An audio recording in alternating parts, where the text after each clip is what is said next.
Welcome back. और इस वक्त हम आपको लिए चलेंगे एक पैकेज की जानिब, और वो पैकेज हमें हमारी पुरानी यादों की याद करवाएगा।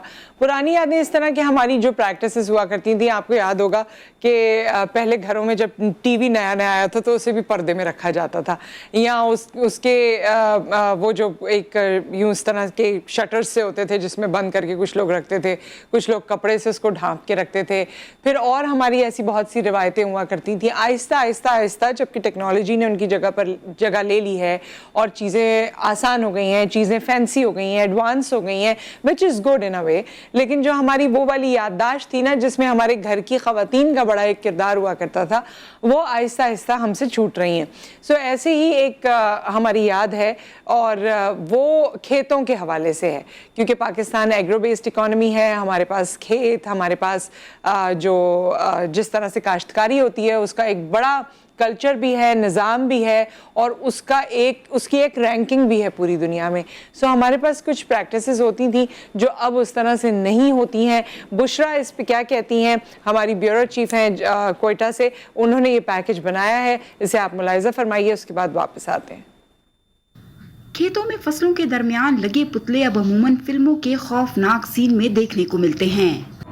वक्त बदल गया, परिंदों और जानवरों को भगाने के लिए पुतलों के बजाय ग्रीन लाइट्स का इस्तेमाल होने लगा, तो पुरानी रिवायात कहीं गुमसी होने लगी। मगर बलूचिस्तान के मुख्तलिफ इलाकों में आज भी खेतों में पुतले लगाने के साथ दीगर तरीक़ेकार अपनाए जाते हैं। किसान बड़ी लकड़ियों के टुकड़ों को जोड़कर इसे लिबास पहनाते हैं, जिस पर सर की जगह मटके पर नए नक्श बनाकर इंसान की शक्ल देने की कोशिश की जाती है। हवा से हिलते पुतले देखकर परिंदे और जानवर फसलों से भाग जाते हैं।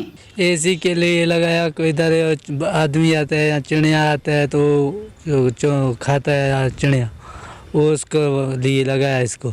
नहीं तो देखेगा तो बोलेगा आदमी है, नहीं तो फिर इधर बैठेगा फिर तो ये ख़त्म करेगा।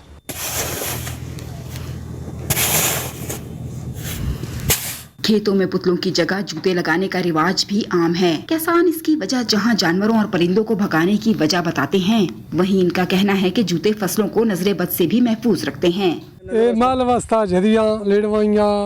खेतों में अच्छी फसलों को देखकर अक्सर नज़र लग जाती है, इसीलिए हम जानवरों और बदनज़रों से फसल को बचाने के लिए जूते लगाते हैं। वक्त की तब्दीली के साथ खेतों में प्लास्टिक की थैलियां और रंग बिरंगे कपड़े भी लगाए जाते हैं। कैमरामैन फतेह मोहम्मद के साथ बुशरा कमर, GTV news, Quetta.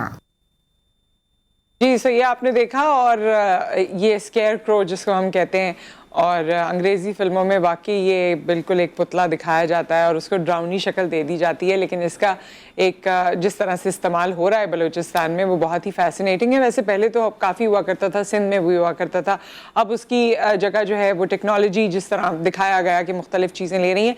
And I just wish and hope कि पाकिस्तान में हम नई टेक्नोलॉजी और नई चीज़ें जो हमारी एग्रीकल्चर के लिए, हमारे किसानों की ज़िंदगी आसान करने के लिए, उनके प्रोडक्ट में फिनिश लाने के लिए हो सके, वो हो। क्योंकि दुनिया भर इस पे काम कर रही है, और वो इकोनॉमीज़ जो एग्रो बेस्ड नहीं है, या जिनके पास इस तरह की लैंड नहीं है इतनी फर्टाइल, या इस तरह के मौसम नहीं है, उन्होंने भी बहुत काम कर लिया है। और उन्होंने उस तरह की मशीनें भी बना ली हैं कि आपको फर्टिलाइज़र बनाने या आपको जैसे खाद वगैरह बनानी है तो उसमें आप किस तरह वेस्ट डालें और किस तरह वो खाद बन के आ जाती है और उसको आप यूटिलाइज़ कर सकते हैं। तो हमारे पास उस तरह की चीज़ें नहीं है, और जाहिर है हमारे किसान की उस तरह की एजुकेशन या नॉलेज नहीं है। अल्लाह करे कि हम भी उस लेवल तक पहुँच सकें और हम भी उस तगो उतनी कर सकें कि हमारे यहाँ लोगों की ज़िंदगियाँ आसान हों। क्योंकि हमारा ये, जब हम एग्रो बेस्ड इकोनॉमी कहते हैं तो दैट्स अ बिग टर्म, एक बिग फ्रेज़ है, और एग्रीकल्चर को या एग्रीकल्चर पे काम करने की बहुत ज़रूरत है।